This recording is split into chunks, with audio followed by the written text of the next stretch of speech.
Hey guys, welcome back. My name is Josh. This is the Soul Studios YouTube channel, and I've got an unexpected review today. This is an item I've been waiting for quite a while, and I wasn't expecting it for about another month. But drum roll.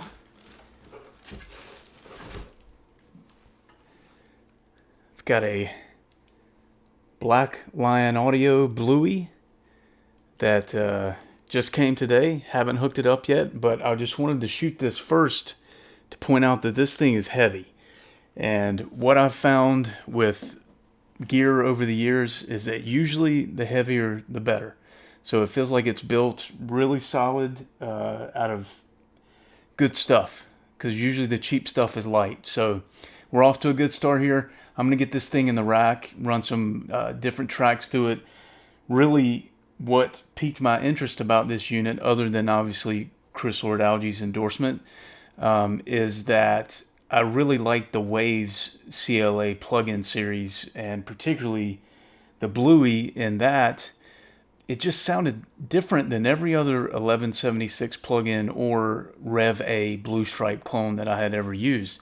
It always was more aggressive. There was this saturation. The attack and release actually seemed faster. And I never understood why that was until they announced the Black Lion Audio Bluey and explained how when they opened up Chris's favorite 1176 Rev A, his favorite blue stripe that usually wound up on the lead vocal, they found that this thing had been modified almost by accident, by just being repaired over the years. People keeping it up and running had made some changes that made it quite unique. So that explains why the Waves plugin is different than, say, the UAD or the Slate. And we're going to find out how that translated to the hardware, because I have had a chance to use several of the other modern clones of the Rev A version. None of them ended up sticking. You've noticed in my rack I don't have any, so although I enjoyed them, I think what I was chasing was more of the sound of that Waves plugin, which is odd. We live in a weird world now where plugins are making some of us seek out certain pieces of hardware, but that's exactly what happened here. So anyway, enough talking. Let's get this thing in the rack and see how it sounds. Be back soon.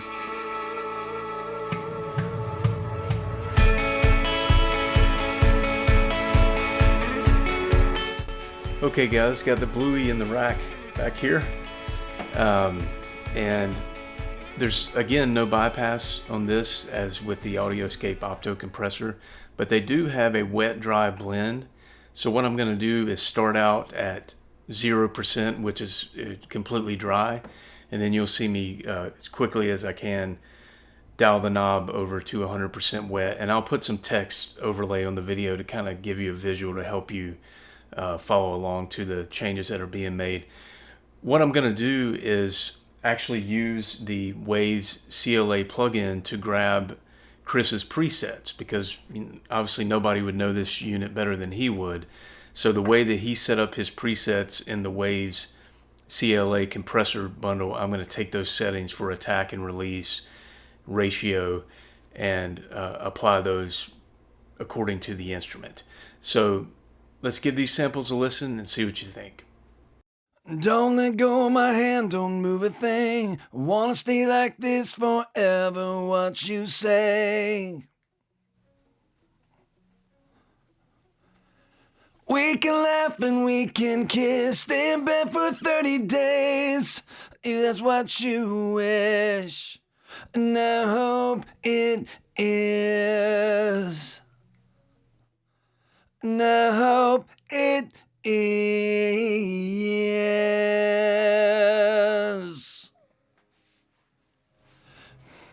For real.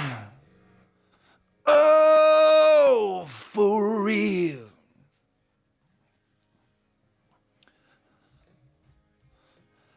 I cannot wait to fall back asleep. I hope you think love waiting for me. Yeah, yeah. Ghost of my dreams.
All right, guys, another review in the books here. What do you think?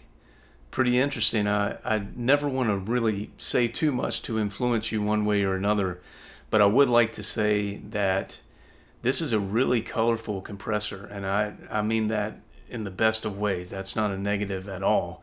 As you saw in my previous review of the Audioscape Opto compressor, it was just a beautiful sheen, and I mean, it has a color, but at the same time, it's not really heavy-handed, so you could use it. For me, I will be tracking vocals through the Audioscape, and then I will plan on inserting the Bluey on that same vocal when it comes mix time. I didn't have a chance to track anything through the Bluey yet, so I don't want to say that you couldn't use it as a tracking compressor, but my initial impression is that I wouldn't reach for it unless I really was going for an aggressive vocal, something in the rock vein. I could definitely use it tracking on some drums or some areas where I knew I wanted to commit that heavy-handed, really nice, compressed, and slightly distorted sound on the way in.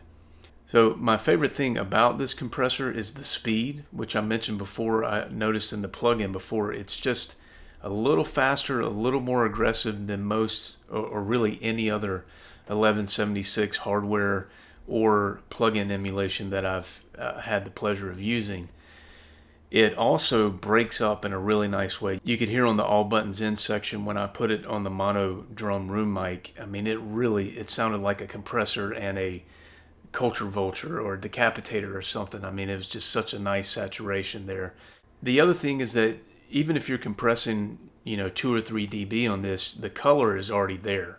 So if you need the character but not really a lot of compression, you're going to get it as soon as you start to tickle the gain reduction meter here.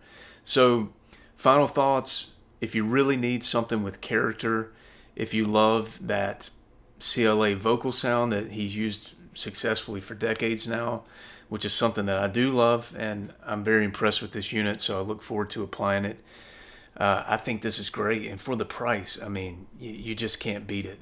Really, the only other compressors I've had that added this much color, I would say, would be like the Retro Stay Level, the Retro 176. I know those are different units, not necessarily emulating the same thing, but they do break up and saturate, which is something similar to what I'm getting out of the Bluey. So very happy. It's a keeper.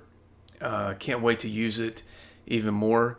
And actually, on another video coming up, I think I would like to compare it directly to the Waves plugin, just to see the differences there. So if that's something you're interested in, leave me a comment and let me know if that's something I should spend time on. But anyway, thanks for watching, guys. I do want to let you know before I go, all of the samples used today were the song Ghost by Patrick Rock. So do check him out. Thank you, Patrick, for allowing me to use your awesome music again. And I will be back soon. And I promise, the review of the Bee's Knees BU87 mics are coming soon. All right, thanks, guys.